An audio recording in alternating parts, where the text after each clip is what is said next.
When you play the Game of Thrones, you subscribe and like, or you die. There is no middle ground. All right, hello YouTube. Welcome back to the Grease Commons YouTube channel. Today's video, we are going to be talking about Baelon Targaryen, the brother of Aemon Targaryen, who we actually covered a little while ago. He was number 97, and Baelon is 95. I just find Baelon's character a little bit more interesting, and we get a little bit more about kind of him as a person and his life a little bit. And I think he's just more influential in terms of what is going to come after his death and things like that. So let me know what you guys think about the placing of Baelon. I know there has been like some people that I've seen somewhat confused by my placings. And so I want to, again, say at the beginning of this video what my criteria is and how I try to rank these. And again, I think a lot of the lower characters on this list you can pretty much put anywhere. But I think the reason that I rank characters the way I do is, one, their significance to the overall story or history or lore of the actual world, right? So Baelon Targaryen is a very significant force in that terms, right? He was a prince. He is the father of Viserys and Daemon Targaryen. He is someone that was a very prominent figure of the Targaryen family during his time. And so there's a lot of that. The other part of it is his actual character. So what do we actually get with the character? Do we get to know them as being a very complex character? It's very fascinating to study. For instance, one of the favorite ones for me to do is like Catelyn. She is someone that's very complex. She's a humanistic character, which makes her do make bad decisions, but in terms we can understand why she makes those decisions. That's another thing that you kind of look at when ranking these. And then maybe some of it is a little bit of bias, like their likability as a character and things like that. And so that's some of the criteria that I try to use for this. Another part of it is kind of how much do we see them. And so some of the things you would look at and go, why would Baelon maybe not be as high? And things would be like, well, he's not on the page a lot. And two, we're not with him a ton compared to like a character like Bronn, who was lower. But the difference is, I think Bronn as a character is not as significant as a character like Baelon. So that would be my differences there. But before we get further into Baelon Targaryen and his life, his significance, if you did want to become a member, you do get videos free, and I am doing some exclusive content. I did Aemon last week. I'm doing Alicent this week. So if you did want to become one, consider doing that. Also, thank you to the people that are already supporting me on there. I appreciate you guys as well. But let's get into Baelon Targaryen, number 95 on my top 100 A Song of Ice and Fire characters. So Baelon Targaryen, as I talked about a lot with the Aemon Targaryen video that we did, he is someone that kind of grows up kind of almost in the shadow of his brother Aemon. The two had a very good relationship. And that's something we don't see a lot, really good relationships, especially between siblings. And so Baelon is born in 57 AC, 2 days after the start of spring, and this prompts him to be named the Spring Prince. And Baelon Targaryen is going to have a couple different names that he's going to end up going by throughout the years, but one of them will be known as the Spring Prince, one of them will be Baelon the Brave. He is someone that kind of grew his reputation as he goes on. Now, Baelon Targaryen also, of course, because the Targaryens love to do this, he was named after a namesake. He was named after Baelon Targaryen, who had ruled Dragonstone before Aegon's conquest. Again, in early years, Baelon admired his older brother Aemon growing up. He would follow him all around. He was someone that, again, took influence from his brother. When his brother was fighting, he may have been too young, but he would also bring a stick and would attack his brother. The two were very close, and as they grew older, they would begin to train at arms together and grow up together. So again, you can really see that George takes the time to build up this relationship because it's very significant going on forward. As Baelon Targaryen, in his later years will suffer quite a lot of heartbreak, and a lot of that is kind of built here, especially in his early years. Another thing that we kind of get is his relationship with his sister, Alyssa. We see that end up kind of coming to the forefront as the two are really close together. One of the things we actually ended up talking about in the first video was Aemon Targaryen. He didn't really have a logical match. There was no real Targaryen that seemed to match him, so he ended up marrying somebody outside of the family in the Baratheons. And so we see that here, that's not the case. Whereas Baelon and his sister Alyssa were quite close. And of course, Alyssa being named after their grandmother, Alyssa Velaryon, Aenys' wife, or the mother of Jaehaerys and Alysanne. But another thing to kind of look at when you look at the character of Baelon and why he even got the name of Baelon and the Brave, we know in his early years, the first time that he had actually visited the Dragon Pit, he had hit Balerion on the snout. It shows his bravery, and specifically Sir Samgood of the Kingsguard, by the way, what an interesting name, Samgood, remarked that the child was either brave or mad, but this prompted him to be known as Baelon the Brave. We're going to get back to it because we actually have a quote directly from Fire and Blood about his name, Baelon the Brave, in terms of something we'll see later on, but I just find this very interesting. Baelon was someone that seems to have no fear. He was quintessential, that prototypical Targaryen, in my opinion, of feeling almost not exactly higher than everyone else. It's kind of the vibe I got from Rhaegar, but feeling like they're a godly figure that nothing worries them type thing. That's the way Baelon strikes me from a young age. But one thing that I find interesting, as we get to later on when Baelon starts to grow up, we see that he is, again, heavily involved with tournaments and things like that, and even he would take part in a Squires melee in 72 AC when he was about 15 years of age, and this was a tournament held to celebrate Lord Darkland's wedding, but he was only defeated by his brother. Again, it kind of shows almost the Stannis Robert situation where it feels like Baelon was kind of in his brother's shadow to begin with, and I think the two had a much better relationship because people also respected Baelon and people also gave him his praise. He gets the name Baelon the Brave. And it's just kind of a different dynamic because Baelon seems to have a more outward personality, more likable, where Stannis was more inwards, right? He didn't really have this fun-going personality that Baelon seems to have. And that's not to say Baelon wasn't also a serious person. We will see that, especially as he grows up, but especially in his youth, he seems to be kind of the quintessential likable Targaryen prince. But that wouldn't stop Baelon from getting his knighthood. But it would be quite interesting the way we would see Baelon actually do this. And Baelon's story, in terms of how he actually gets knighthood, is very similar to the third Dunk and Egg novella. We see Baelon actually go undercover, or if you even want to compare it to the Knight of the Laughing Tree. Baelon does not outwardly declare himself to be here. He goes under the guise of the Silver Fool, and even in the text, it suggests him being a mystery knight. Again, another reference to the Dunk and Egg story. And interestingly enough, could we have seen that have been a influence of why that Blackfire Rebellion was started that way? We just don't know. But the question you might be asking, why would Baelon be a mystery knight? What is there to gain? Why hide himself? And you might be thinking Baelon might actually have wanted to earn it. Because, because he's a prince and people are trying to get favor and all these things, they may not reward Baelon for actually doing great deeds, right? Or winning a tournament. People may lay over so that he can win. Think about what Ned's speech is to Robert, where nobody would want to hurt you because you're the king and all those things. It's kind of similar here if you're like a prince, right? That's something Baelon could be worrying about. He would want to actually earn his knighthood, not have people let him win. Again, another little nod to the Dunk and Egg novellas. But in this idea, Baelon goes undercover the entire time. No one seems to know who he is. And so he unhorses a number of great lords. Lord Rowan, Sir Alan Ashford, both the Fossaway twins, and Lord Oakheart's heir, Sir Dennis, before falling to Sir Rickard Redwine.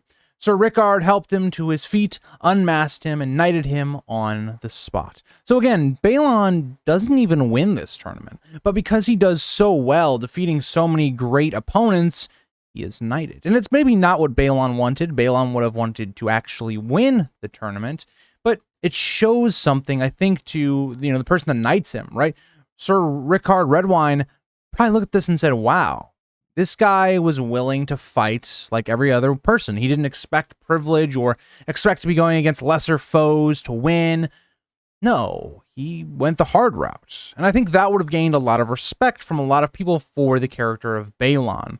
But that's not all. Like many times that we see throughout Targaryen history, especially during this time with the dragons, knighthood and claiming a dragon seem almost to be tied together. It's kind of your moment of becoming an adult. And Baelon is different in terms of he didn't have dragon from when he grew up. And so is that something that maybe he would have looked at?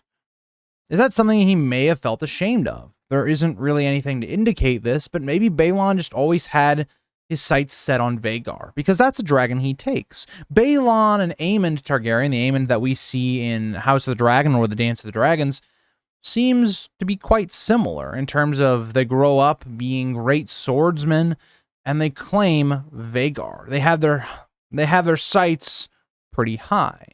And what would be even more interesting is that we would see his brother, Aemon, take Caraxes, the red worm, the dragon that eventually Baelon's own son would take.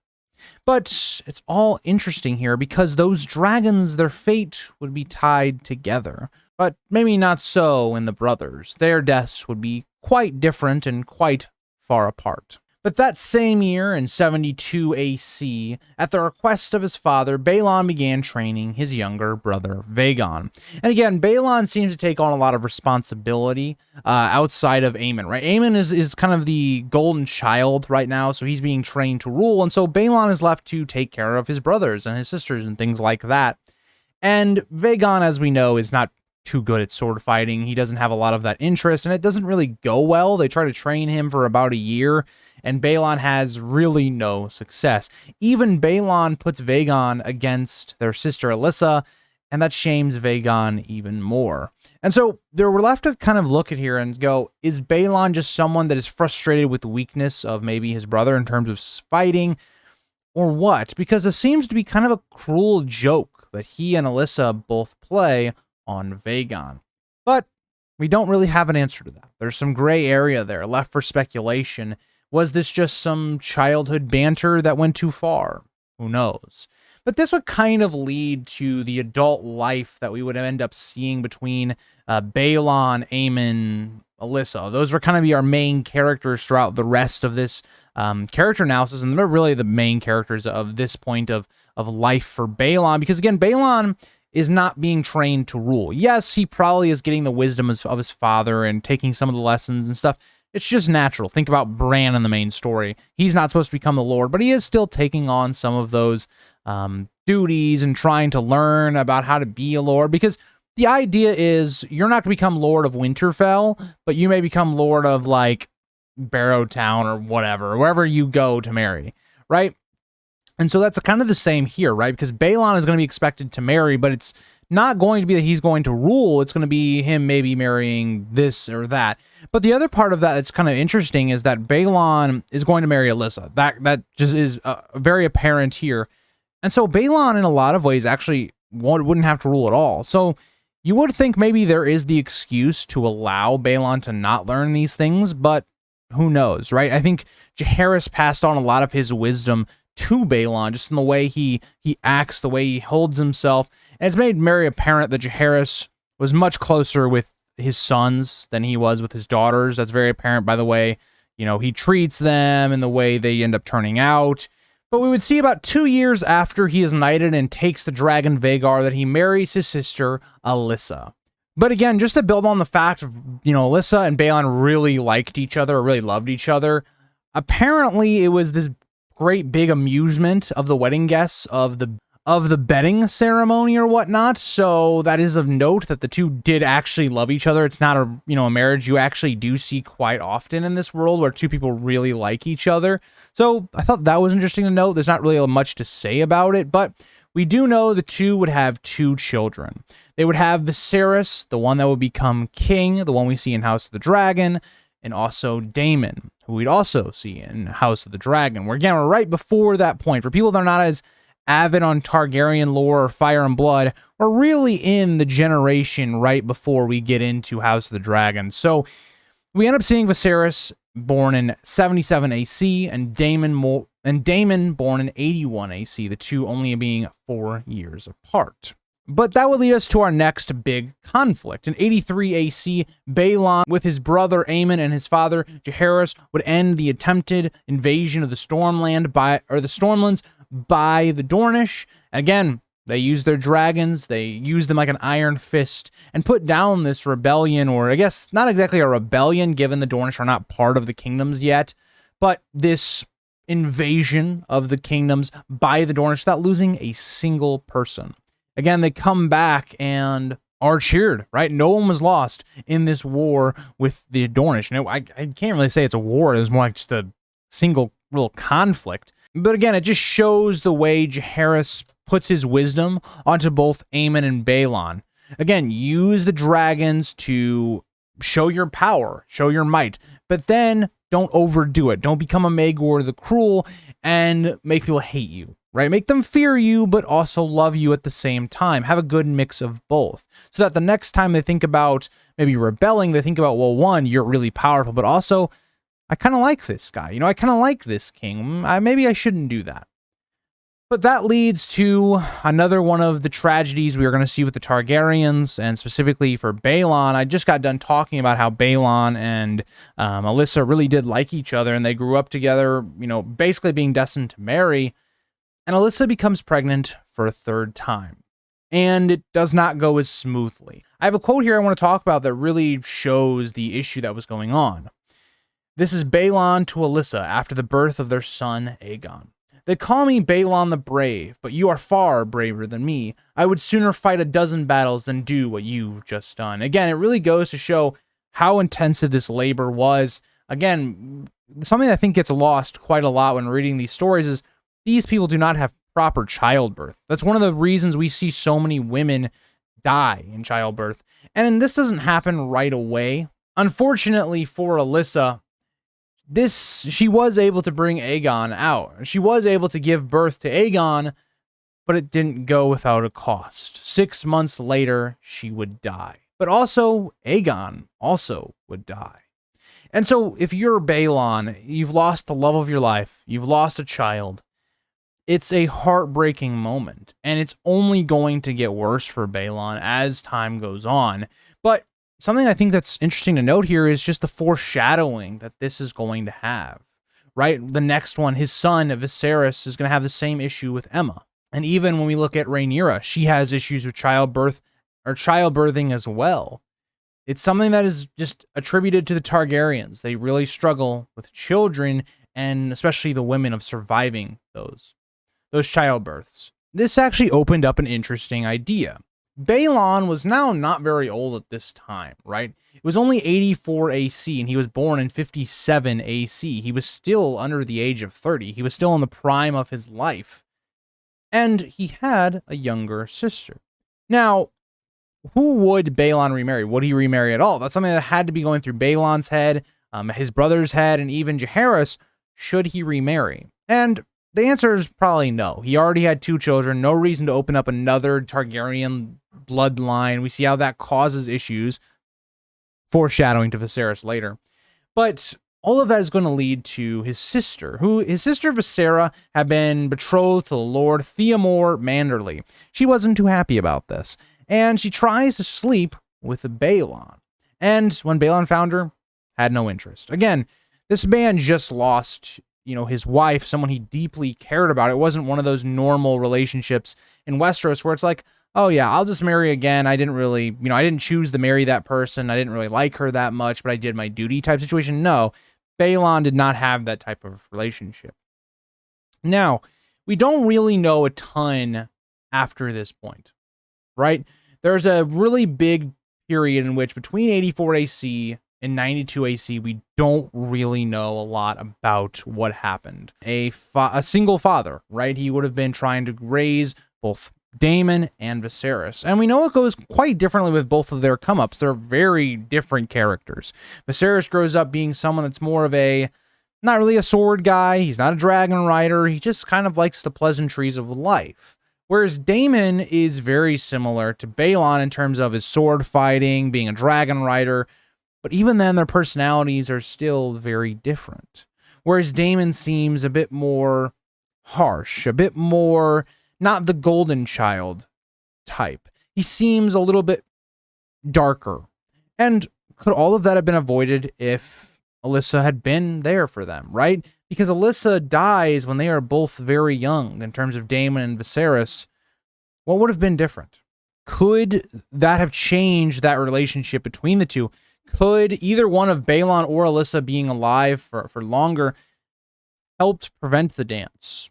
It's a question we'll never really know, but I'd like to think some of the issues that the two had and some of their bad qualities, part of that was because they didn't have their mother around.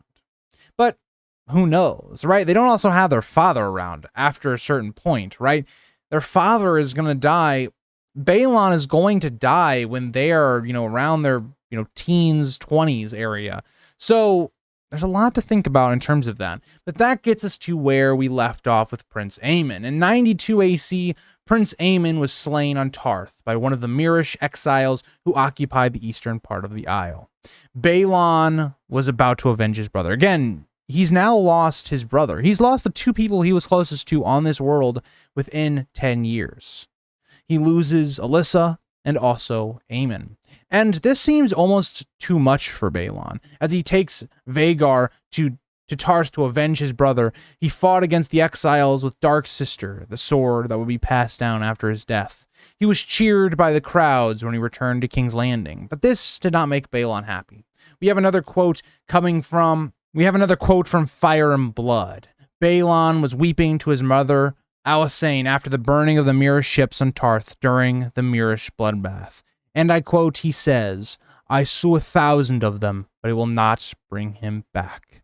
Think about the wisdom that Baelon has there. There's so many people in this world, especially the Westerosi world, that don't understand that. Think about the entire campaign of the North. They're trying to get Ned back, but once Ned dies, killing Joffrey, killing Tywin or Jaime, all these people won't save him, won't bring Ned back. And Baelon recognizes that. Baelon recognizes all of the people that he really cared about are dead and are gone. But after this, Baelon couldn't really sit there to grieve. He had to learn how to become king. He was the next in line. But this created a lot of controversy as well. Like I talked about in the Aemon video, or I kind of alluded to, Rhaenys, the daughter of Aemon, is skipped over for Baelon. And so this sets kind of a precedent, right? That the male heir should come next, not the female, even if the female came off of the leading male heir. And so Baelon doesn't really seem to hint at his feelings about this at all, but seems to do his duty. But another thing that we'll end up seeing during this time is that Baelon will become Hand of the King in 100 AC. But also during this time, Rhaenyra, his granddaughter and the only grandchild that he would know, Rhaenyra Targaryen, was born. And she would have been about 4 when Baelon Targaryen dies, but still, it would have been interesting to see that relationship between Baelon and Rhaenyra. Baelon, I think, would have found some happiness in a grandchild, after the heartbreak of losing his brother and his wife and his sister as well. Let's not forget about that.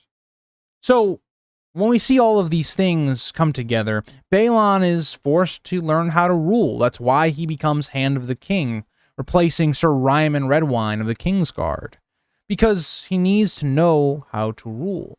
And yes, he's probably got lessons like I've talked about in this video, but he now needs to really be in a position. Hand of the King, you are the second most powerful person in the country.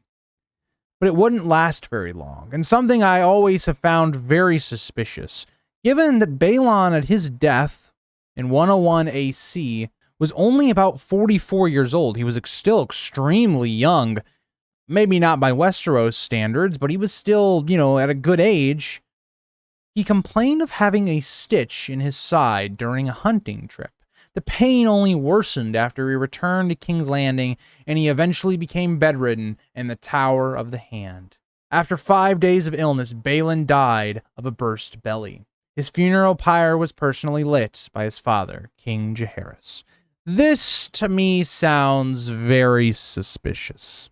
Because think about what ends up happening directly after Baelon's death. Jaehaerys is kind of at a loss. Who should be his heir? There was no clear sign after this. Jaehaerys had been grooming both Baelon and Aemon for rule for a very long time, there was nobody else left to take up that mantle. Should it pass to Rhaenys, who'd already been passed up once? Should it pass to Viserys? Well, he is the next male heir. Should it pass to someone else, like Laenor? That's all the questions that we popped up here. But the fact that not only does this pain just come out of nowhere, it feels like. There's no build up to this. It comes, again, out of combat. It's not like a wound or anything. And then he also, for 5 days, was not treated as well. It's very suspicious. Baelon also, you have to remember, had Vhagar, one of the greatest dragons ever known by the Targaryens. It seems like someone had it out for Baelon. I've never thought that Baelon's death was just an accident or nature's call. It seems calculated to destabilize the Targaryens, because the Targaryens will never truly recover after Baelon's death. Yes, his son Viserys will come to the throne, but it creates a lot of tension with the Velaryons, and that will only grow more as Viserys slights them continuously. And so that's going to lead us to the end of the video, right? Baelon dies in 101 AC, and in a lot of ways, his death is really the kickstarting of the succession crisis. But let me know what you guys think. I'd love to hear your thoughts on Baelon's death, because it seems unnatural. It seems the timing of it being very suspicious. We know Jaehaerys is on his way out. He's lived for a very long time. He's not going to rule for much longer. And just as Baelon, who seems like he would have been a great king, dies unexpectedly, it almost makes you think about a character like Jon Arryn, where he was in an interesting position and dies unexpectedly. Now, Jon Arryn, I believe, was older than Baelon during his death, but it's still very interesting. But let me know what you guys think, and I will see you guys all in the next video. Bye, guys.